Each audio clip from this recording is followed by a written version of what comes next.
Good evening, everyone. ఎలా ఉన్నారు? I hope you're all doing well. Welcome to T1 Academy Current Affairs classes.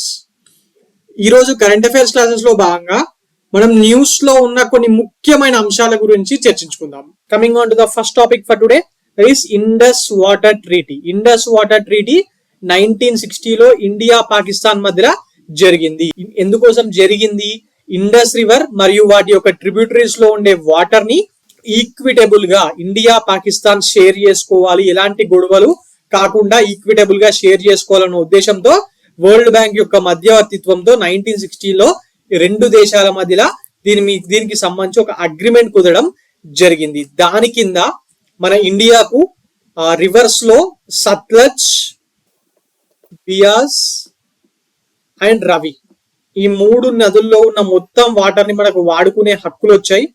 అలాగే పాకిస్తాన్ కి western reverse that is Indus, Jhelum, Chenab ఈ మూడు నదుల్లో ఉన్న మొత్తం వాటర్ ని వాడుకునే హక్కులు వచ్చాయి. మొత్తం వాటర్ ని వాడుకునే హక్కులు అంటే ఈ వాటర్ ని అగ్రికల్చర్ కి, ఇరిగేషన్ కి, లేకపోతే డ్రింకింగ్ వాటర్ కి, ఓకే, ఇలా ఈ ఇండస్, జీలం అండ్ చినాబ్ సంబంధించి పాకిస్తాన్ మాత్రమే వాడుకోవచ్చు. అలాగే సత్లజ్, బియాస్ అండ్ రవికి సంబంధించి ఇండియా మాత్రమే వాడుకోవచ్చు. కాకపోతే ఇక్కడ ఒక చిన్న పాయింట్ ఉందండి, దాని మీదనే అంత గొడవ జరుగుతుంది. హైడ్రో ఎలక్ట్రిక్ పవర్ ప్రాజెక్ట్స్ ఉంటాయి కదా, దానికి సంబంధించింది ఇక్కడ ఏమీ లేకుండే. హైడ్రో ఎలక్ట్రిక్ ప్రాజెక్ట్ లో ఏం చేస్తారు, ఆ వాటర్ వస్తాయి, దాని నుంచి కరెంట్ సృష్టిస్తారు, వాటర్ ముందరికి పంపిస్తారు, అంతే. వాటర్ వాడుకోవడం అయితే ఏముండదు కదా, ఎస్ ఉండదు. మరి అలా ఉన్న దాని మీద మన ఇండస్, జీలం అండ్ జీనబ్ పాకిస్తాన్ కి రైట్స్ ఉన్నాయి కదా, ఎస్, వాటి మీద మన ఇండియన్ గవర్నమెంట్ రెండు ప్రాజెక్టులు కట్టింది. ఆ వాటికి సంబంధించిందే ఈ ఇష్యూ. ఎట్ ఫస్ట్ అది కట్టినప్పుడు that is in 2015. Latest issue ఏంది అనేది ఇప్పుడు అదే కదా మనం మాట్లాడుతుంది. ఆ ప్రాజెక్టుల పేర్లు ఏంటంటే ఒకటేమో కిషన్ గంగా, ఇంకొకటేమో రాట్లే హైడ్రో ఎలక్ట్రిక్ ప్రాజెక్ట్స్. మరి ఇవి కట్టినప్పుడు 2015 లో ఫస్ట్ పాకిస్తాన్ అబ్జెక్షన్ రేజ్ చేసి ఈ న్యూట్రల్ ఎక్స్పోర్ట్ దగ్గరికి పోతామని చెప్పి పోయింది. మళ్ళీ మన వాళ్ళు కూడా ఏమనలేదు, సరే వెళ్ళండి, మనము ఏది కరెక్ట్ అవుతుంది అది పాటిద్దాం అన్నారు. దాని తర్వాత పాకిస్తాన్ ఏం చేసింది, లేదు న్యూట్రల్ ఎక్స్పోర్ట్ మేము వద్దు, మేము రిటర్న్ వెళ్ళిపోతాం, అవసరం లేదు, permanent court of arbitration, the Hague లో ఉన్న పర్మనెంట్ కోర్ట్ ఆఫ్ ఆర్బిట్రేషన్ కి వెళ్తాము, విల్ రిజాల్వ్ దెమ్ దేర్ అని చెప్పి అంది. మరి ఇండియన్ గవర్నమెంట్ దానికి ఒప్పుకోలేదు. ఎందుకంటే ఇండస్ వాటర్ ట్రీటీ అగ్రిమెంట్ కుదిరినప్పుడే ఆ అగ్రిమెంట్ లో భాగంగా ఒక న్యూట్రల్ ఎక్స్పర్ట్ ని పెట్టడం జరిగింది. ఏమైనా ఇష్యూస్ వస్తే, ఏమైనా గొడవలు వస్తే ఇద్దరి మధ్యలో ఈయన దగ్గరికి వెళ్ళాలి, ఆయన ఇచ్చిందే ఫాలో కావాలని చెప్పి అప్పుడే అనుకున్నాము. సో అదే వెళ్దాము అని చెప్పి చెప్పడం జరిగింది. బట్ పాకిస్తాన్ ఒప్పుకోవట్లేదు. మరి రీసెంట్ గా దానికి సంబంధించి ఆ న్యూట్రల్ ఎక్స్పర్ట్ ఎవరైతే వరల్డ్ బ్యాంక్ అపాయింట్ చేసిన న్యూట్రల్ ఎక్స్పర్ట్ ఉన్నారో ఆయన దీని గురించి ఇండియా, మన న్యూఢిల్లీ పొజిషన్, అది ఇండియా పొజిషన్ ని బ్యాక్ చేశారు. ఏంటంటే ఎస్, ఇండస్ వాటర్ ట్రీటీ కింద నాకు సంపూర్ణమైన హక్కులు, రైట్స్ ఉన్నాయి to solve the issue between both the countries, నాకు ఆ రైట్ ఉంది అని చెప్పి ఆయన చెప్పడం జరిగింది. ఓకే, మరి పాకిస్తాన్ వాళ్ళేమో పర్మనెంట్ కోర్ట్ ఆఫ్ ఆర్బిట్రేషన్ కి వెళ్దాం అనుకుంటున్నారు. మరి ఇండియా ఒప్పుకోవట్లేదు. ఎందుకు ఒప్పుకోవట్లేదు అంటే ఇలాంటి కేసెస్ ఎప్పుడన్నా అలా కోర్టులకి వెళ్ళినప్పుడు చాలా డ్రాగ్ అవుతాయండి, అందువల్ల మన వాళ్ళు ఒప్పుకోవట్లేదు. ఓకే, సో బేసిక్ ఇది మ్యాప్ చూడండి ఒకసారి ఇండస్ వాటర్ ట్రీటీకి సంబంధించి. ఎస్, ఇందాక నేను చెప్పాను కదా 1960లో సైన్ చేశారు, వరల్డ్ బ్యాంక్ రిప్రజెంటేటివ్ ఉండింది. ఇది చూడండి, ఇండస్, ఇటు పాకిస్తాన్ పోతున్న మెయిన్ నదులు ఉన్నాయి కదా, ఇండస్, జీలం, చెనాబ్. సో ఇవన్నీ కూడా పాకిస్తాన్ కి కంప్లీట్ రైట్స్ వచ్చినాయి. That is north, south, east, west. Western reverse ఏమో పాకిస్తాన్ కి రైట్స్ ఇచ్చిర్రు, ఇండియన్ రైట్స్ దీని మీద లిమిటెడ్ ఉంటాయి. ఇట్లా పవర్ ప్లాంట్స్ పెట్టుకోవచ్చు, చిన్న చిన్న స్టోరేజెస్ చేయొచ్చు, కాకపోతే కన్సంప్టివ్ యూసేజ్ కి ఆపుకొని అగ్రికల్చర్ కి వాడుకోవడానికి వీల్లేదు. ఈస్టర్న్ రివర్స్ కూడా అట్లనే ఇండియాకు రైట్స్ ఉంటాయి, పాకిస్తాన్ కి ఇట్లా లిమిటెడ్ ఉంటాయి. Okay, right. Once every 5 years దీనికి సంబంధించిన ఇన్స్పెక్షన్ ఉంటుంది, రివర్స్ కి సంబంధించింది.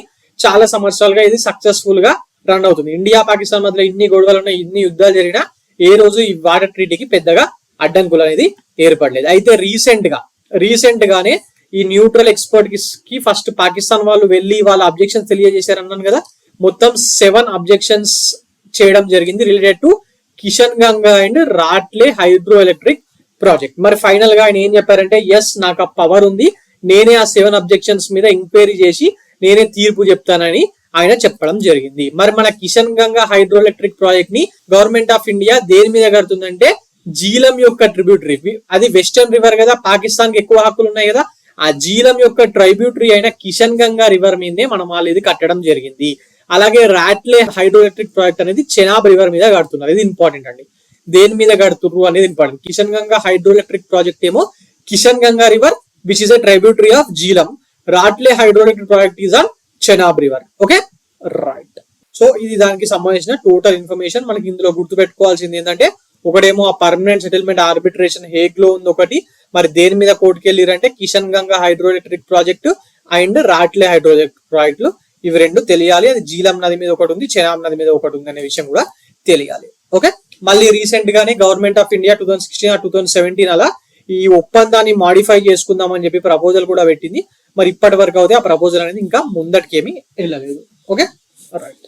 Now coming on to the next topic, 10 years of Beti Bachao Beti Padhao. Beti Bachao and Beti Padhao అనే ప్రోగ్రామ్ ని ప్రైమ్ మినిస్టర్ నరేంద్ర మోడీ గారు January 22, 2015 లో హర్యానాలో ఉన్న పానీపట్ లో స్టార్ట్ చేయడం జరిగింది. దేశంలో ఇన్ని రాష్ట్రాలు ఇన్ని ప్రాంతాలు ఉండగా పానీపట్ లోనే ఎందుకు స్టార్ట్ చేశారు? ఎందుకంటే హర్యానాలో ఆడపిల్లల్ని తక్కువగా కనేవాళ్ళండి, ఆడపిల్ల పుడుతుందని తెలిస్తే కూడా చంపేసేవాళ్ళు. అందుకోసమే అక్కడనే తగ్గాలి, మెయిన్ గా అక్కడ నుంచే తగ్గించాలి అన్న ఉద్దేశంతో ఈ ప్రోగ్రామ్ ని బేటీ బచావ్ బేటీ పడావ్ అనే ప్రోగ్రామ్ ని హర్యానాలోని పానీపట్ లోనే స్టార్ట్ చేయడం జరిగింది. చైల్డ్ సెక్స్ రేషియోని పెంచాలి అన్న ఒక ముఖ్యమైన ఉద్దేశం. అలాగే జెండర్ ఇంబ్యాలెన్సెస్, ఆడవాళ్ళని కోరుకోవడం, ఆడవాళ్ళు పుట్టిన వాళ్ళకి చదివించకపోవడం, ఇలాంటివి ఉంటుండే కదా, ఎస్ అలాంటివి తగ్గించాలన్న ఉద్దేశంతో ఈ బేటీ బచావ్ బేటీ పడావ్ అనే ప్రోగ్రామ్ ని తీసుకురావడం జరిగింది. ఫస్ట్ దీన్ని 2015 లో తీసుకొచ్చినప్పుడు 100 districts లో చేద్దామని చెప్పి స్టార్ట్ చేశారు. బట్ అదే ఇయర్ ఇంకో 61 districts కి, మొత్తం 161 districts లో ఇంప్లిమెంట్ చేయడం జరిగింది. మరి తర్వాత మొత్తం దేశంలో ఉన్న అన్ని రాష్ట్రాల్లో అన్ని జిల్లాల్లో దీన్ని ఇంప్లిమెంట్ చేస్తున్నారు. మరి ఇది 10 years అయిన సందర్భంగా ఇది దేని కింద, ఏ మినిస్ట్రీ కిందకి వస్తుంది? Beti Bachao Beti Padhao, ministry of women and child development కదా. ఎస్, వాళ్ళు చాలా పెద్ద ప్రోగ్రామ్స్ ని దేశవ్యాప్తంగా చేస్తున్నారు. Okay right. మరి Jan 22 నుంచి ఇంటర్నేషనల్ ఉమెన్స్ డే అయిన March 8 వరకు ఈ ప్రోగ్రామ్స్ ని నిర్వహించబోతున్నారంట. March 8 ఇంటర్నేషనల్ ఉమెన్స్ డే అనేది ఇంపార్టెంట్ అని చాలా సార్లు ఎగ్జామ్ లో వచ్చింది. So coming on to the topic, what are the aims and objectives of Beti Bachao Beti Padhao. Beti Bachao Beti Padhao యొక్క ముఖ్యమైన ఉద్దేశాలు ఏంటి? ఇందాకే చెప్పారు, చైల్డ్ సెక్స్ రేషియో ఇండియాలో చాలా తక్కువ ఉంటది, 980. అంటే ప్రతి 1000 మంది మగవాళ్లకు 918 మంది ఆడవాళ్లే ఉన్నారు. ఓకే రైట్, దాన్ని పెంచాలి, దీన్ని ఈక్వల్ 1000:1000 అట్లేమన్నా చెయ్యాలి అన్న ఉద్దేశం ఇందులో ముఖ్యంగా ఉంది. అలాగే సెలెక్టివ్ అబార్షన్ చెప్పాను కదా, లాస్ట్ జనరేషన్ లో ఆడపిల్లల్లో పుడుతుందని తెలిస్తే అలా స్కానింగ్ చేపియడం, అందుకే ఇండియాలో స్కానింగ్ బంద్ చేసిరండి. రైట్, ఆడపిల్లనగానే చంపేయడం, అలా చేయకుండా సెక్స్ రేషియోని పెంచాలన్న ఉద్దేశంతో ముఖ్యంగా దీన్ని తీసుకురావడం జరిగింది. మరి తీసుకొచ్చిన తర్వాత మెల్లమెల్లగా ఇంప్రూవ్మెంట్ లెవెల్స్ అనేవి కనిపించినాయండి. నేషనల్ సెక్స్ రేషియో అనేది it has improved from 918 in 2011 to 930 in 2023-24. అంటే లాస్ట్ 20 ఏళ్లలో 930కి పెరగడం జరిగింది. అలాగే పిల్లల్ని చదివించడం కూడా పెరిగింది. ఆడపిల్లల్ని చదివించడం కూడా 75.51% అనేది 3% పెరగడం జరిగింది. ఓకే, అంటే మీకు అనిపించవచ్చు సార్ 12 ఏళ్లలో 12 పెరిగింది అంటే సంవత్సరానికి ఒకటే పెరిగింది కదా మేము అనుకోవచ్చు. చాలా సంవత్సరాల నుంచి ఉన్న నమ్మకాలు కాదండి, అవి తగ్గడానికి మెల్లమెల్లగా టైం పడుతుంది. ఓకే, ఒకటేసారి తగ్గవు. But there is an improvement, gradual improvement అనేది ప్రతి సంవత్సరం పెరుగుతుంది. అలాగే ఉమెన్ ఎడ్యుకేషన్ కూడా పెరుగుతుంది. Okay right. ఇనిషియేటివ్ దీనికి గవర్నమెంట్ ఆఫ్ ఇండియా ఇది బేటీ బచావ్ బేటీ పడావ్ మాత్రమే కాకుండా ఇంకా కొన్ని ఇనిషియేటివ్స్ లైక్ కన్యా శిక్ష ప్రవేశ్ ఉత్సవ్ అని చెప్పి ఒక ప్రోగ్రామ్ ని దీన్ని తీసుకొచ్చినాక ఏమైందంటే, కన్యా శిక్ష ప్రవేశ్ ఉత్సవ్ తోని అప్పటికే స్కూళ్లు బంద్ చేపించిన లక్షలాది మంది గర్ల్స్ ని మళ్ళీ స్కూళ్ళలోకి తీసుకొచ్చారు. ఈ ప్రోగ్రామ్ కింద మళ్ళీ వాళ్ళకు చదువు చెప్పించడం స్టార్ట్ చేశారు. అలాగే యశస్విని బైక్ ఎక్స్పెడిషన్ అనే ఒక కొత్త ప్రోగ్రామ్ ని కూడా ఉమెన్ కోసము స్టార్ట్ చేయడం జరిగింది central government. Okay right. Now coming on to the most interesting topic, రోజు పేపర్ లో అన్ని న్యూస్ ఛానల్స్ ఉదరగొడుతున్నాయి కదా దీని మీద. ఏంటది? US president Trump ends birth right citizenship. ఏం లేదండి, సింపుల్. అమెరికన్ సిటిజన్షిప్ ఉన్న తల్లిదండ్రులు కాకుండా వేరే వాళ్ళు, అంటే మన H1B వీసా మీద ఉన్న వాళ్ళు కానివ్వండి, ఎడ్యుకేషన్ కోసం యుఎస్ వెళ్ళిన వాళ్ళు కానివ్వండి, టూరిజం కోసం యుఎస్ వెళ్ళిన వాళ్ళు కానివ్వండి, ఇంకా ఏ రీజన్ మీద అయినా వాళ్ళు అమెరికన్ సిటిజన్స్ కాకుండా మిగిలిన ఏ రీజన్ మీద యుఎస్ లో ఉన్నప్పుడు వాళ్ళకు పిల్లలు పుడితే వాళ్ళకు అమెరికన్ సిటిజన్షిప్ ఇవ్వము అని చెప్పి ట్రంప్ రూల్ తీసుకురావడం జరిగింది. ఎందుకంటే ఈ మధ్య కాలంలో కొన్ని దేశాల నుంచి ఏం చేస్తున్నారంటే కరెక్ట్ ప్రెగ్నెన్సీ టైంలో అమెరికాకి వెళ్ళడము, అక్కడనే పిల్లల్ని కావడము, సో దట్ వాళ్ళకి అమెరికన్ సిటిజన్ వచ్చేటప్పుడు చేయడం, ఇలాంటివి బాగా జరుగుతున్నాయి.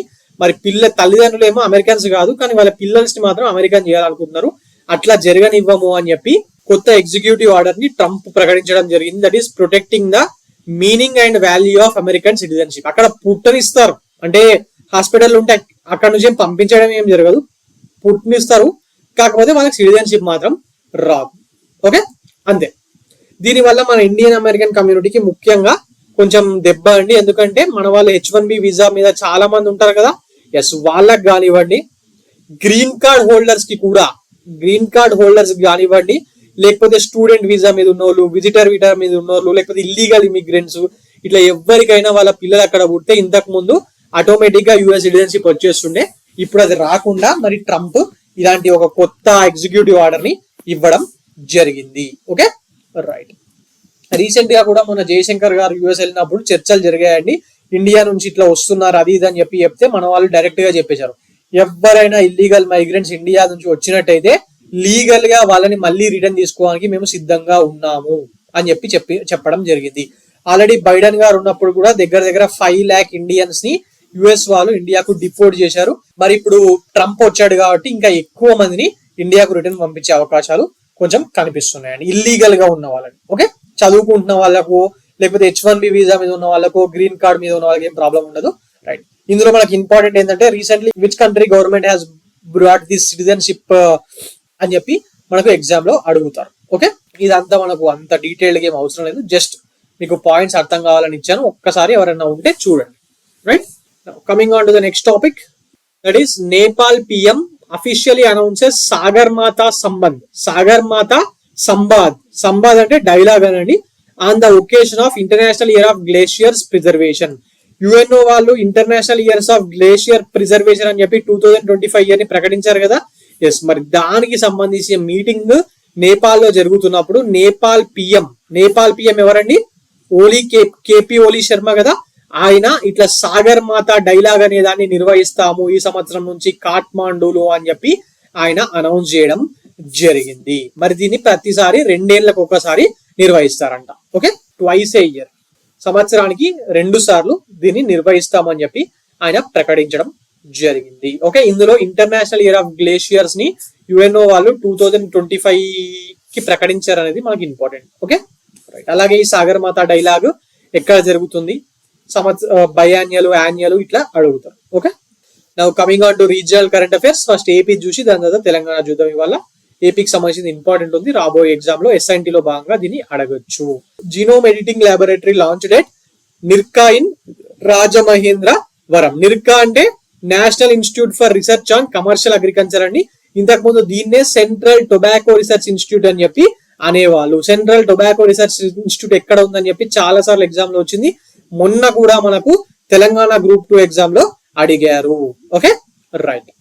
సో ఇక్కడ ఈ నిర్కాలో కొత్తగా ఒక జీనోమ్ ఎడిటింగ్ ల్యాబొరేటరీని స్టార్ట్ చేయడం జరిగింది. మరి దాన్ని స్టార్ట్ చేసేటప్పుడు అక్కడ డిప్యూటీ డైరెక్టర్ జనరల్ అయిన టిఆర్ శర్మ గారు మాట్లాడుతూ ఈ gene mapping various plant species ఉన్నాయి కదా, అంటే అది వరి కానివ్వండి, లేకపోతే టర్మరిక్ పసుపు కానివ్వండి, ఇట్లా ఏదన్నా కానివ్వండి, వాటికి సంబంధించి జీన్ మ్యాపింగ్ అనేది చేయడం అనేది ఇంపార్టెంట్. ఫ్యూచర్ లో క్లైమేట్ చేంజ్ వల్ల మనకు వస్తున్న సమస్యలకు మనము సొల్యూషన్స్ తీసుకురావాలనుకుంటే ఫుడ్ కి సంబంధించి జీన్ మ్యాపింగ్ అనేది చాలా చాలా ఇంపార్టెంట్. అన్నిటి మీద రీసెర్చ్ చేయాలని చెప్పి ఆయన చెప్పడం జరిగింది. ముఖ్యంగా turmeric, chilli, castor seeds, ashwagandha ఇలాంటి వాటి మీద నిర్కా సైంటిస్టులు రీసెర్చ్ చేస్తాము, జీన్ ఎడిటింగ్ చేస్తాము అని చెప్పి ఆయన ప్రకటించడం జరిగింది. మనకి ఎగ్జామ్ లో ఇంపార్టెంట్ ఏంటంటే జీనోమ్ ఎడిటింగ్ ల్యాబొరేటరీ రీసెంట్ గా రాజమహేంద్రవరం దట్ ఈస్ రాజమండ్రిలో ఉన్న NIRCA or central tobacco research institute లో స్టార్ట్ అయింది అనేది మనకు ఇంపార్టెంట్ పాయింట్ అవుతుంది.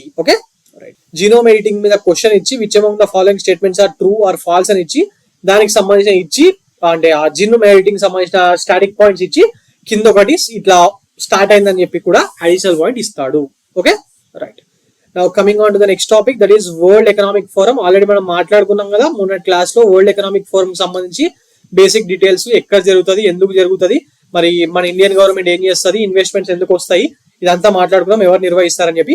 ఇప్పుడేమో జస్ట్ తెలంగాణలో ఇన్వెస్ట్మెంట్స్ చాలా వచ్చాయండి. 1,78,950 crores ఇన్వెస్ట్ చేస్తాము అని చెప్పి వరల్డ్ ఎకనామిక్ ఫోరం లో కంపెనీస్ తెలంగాణలో ఇన్వెస్ట్ చేస్తామని చెప్పి మన వాళ్ళతో ఎంఓయూస్ కుదుర్చుకోవడం ఆర్ ప్రకటించడం జరిగింది. అందులో మేజర్ కంపెనీస్ ఇవి. అందులో ముఖ్యంగా సన్ పెట్రోకెమికల్స్ వాళ్ళు 45,500 crores ఇన్వెస్ట్ చేస్తామని చెప్పి చెప్పడం జరిగింది. అది కాకుండా డేటా సెంటర్స్ కి సంబంధించి కూడా ఇన్వెస్ట్మెంట్ చేస్తున్నారు. డేటా సెంటర్స్ లో ఏవంటే టిల్మాన్ గ్లోబల్ హోల్డింగ్స్ ఒకటి 15,000 crores హైదరాబాద్ లో పెట్టబోతున్నారు. జేసీకే గ్రూప్ డేటా సెంటర్ 4,500 తోని పెట్టబోతడం జరిగింది. ఓకే, ఇక ఈ మెగా ఇంజనీరింగ్ మన పోలవరం గానీ కాళేశ్వరం గానీ కట్టిన వాళ్ళు ఉన్నారు కదా, ఎస్ వాళ్ళే అవన్నీ ఇంపార్టెంటే. కాకపోతే మనకు ఇంత పెట్టుబడులు గిన్నె వచ్చినాయి అని చెప్పి తెలిస్తే చాలండి. ఒక్కొక్క ప్రాజెక్ట్ ఏది, అది ఎక్కడెక్కడ పెడుతున్నారు ఇంతేం అవసరం లేదు, ఎందుకంటే ఇప్పుడే పెట్టలేదు కదా. ఇప్పుడు యూనిలివర్ ఉంది, ఆయిల్ పామ్ ప్రాసెసింగ్ ని కామారెడ్డిలో పెట్టబోతున్నారు. పెట్టిన తర్వాత మాత్రము ఆయిల్ పామ్ ప్రాసెసింగ్ మీద ఎగ్జామ్లలో వస్తున్నాయి. మనకు సోషో ఎకనామిక్ సర్వేలో కూడా సపరేట్ గా మెన్షన్ చేశారు కదా, national edible oil scheme mission అని చెప్పి. అందులో కింద వీటిని అడుగుతారు, కానీ ఇప్పుడే పెట్టలేదు కదా, పెట్టినప్పుడు మళ్ళీ మనం మాట్లాడుకుందాం. Okay right. సో ఫైనల్లీ కొన్ని ఎంసీక్యూస్ మీద దానికి సంబంధించిన ఇన్ఫర్మేషన్ మనము ఒకసారి చూద్దాము. When was the Beti Bachao Beti Padhao initiative launch? ఇందాక ఏం చెప్పాను, బేటీ బచావ్ బేటీ పడావో ఇనిషియేటివ్ స్టార్ట్ అయ్యి 10 years అయిందన్నాను కదా. ఇక్కడ చూసారా డేట్స్ ఎంత క్లోజ్ గా ఉన్నాయో. ఎగ్జామ్ లో ఇటువంటి ఇంపార్టెంట్ ప్రోగ్రామ్స్ ఉన్నాయి. 10 years అయింది, 100 years అయింది, గోల్డెన్ జూబ్లీ అయింది. ఇట్లా ఉన్నప్పుడు మీకు డేట్ కూడా తెలిసి ఉండాలని చెప్పి ఎక్స్పెక్ట్ చేస్తున్నారు.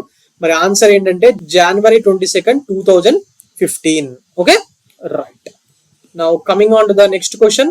Which international organisation supported the development of కవచం డిజాస్టర్ రిస్క్ వార్నింగ్ సిస్టమ్? ఈ కవచం డిజాస్టర్ రిస్క్ వార్నింగ్ సిస్టమ్ అనే దాన్ని కేరళలో స్టార్ట్ చేయడం జరిగింది. కేరళ సీఎం పినరాయి విజయన్ గారు రీసెంట్ గా దీన్ని లాంచ్ చేశారు.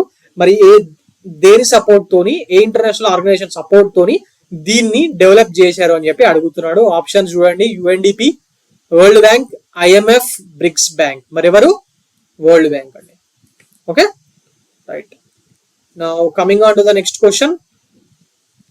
Who claimed the women's singles title at Indian open tournament మొన్న జరిగింది. దీనికి సంబంధించి క్లాస్ కూడా చెప్పాను.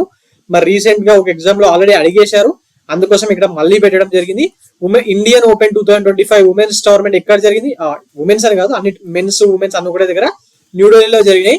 మరి ఇందులో ఉమెన్స్ టైటిల్ ఎవరు గెలిచారు? మన పివి సింధువా, సైనా నెహ్వాలా, గాయత్రి గోపిచంద, అన్సే యంగా ఎలిమినేట్.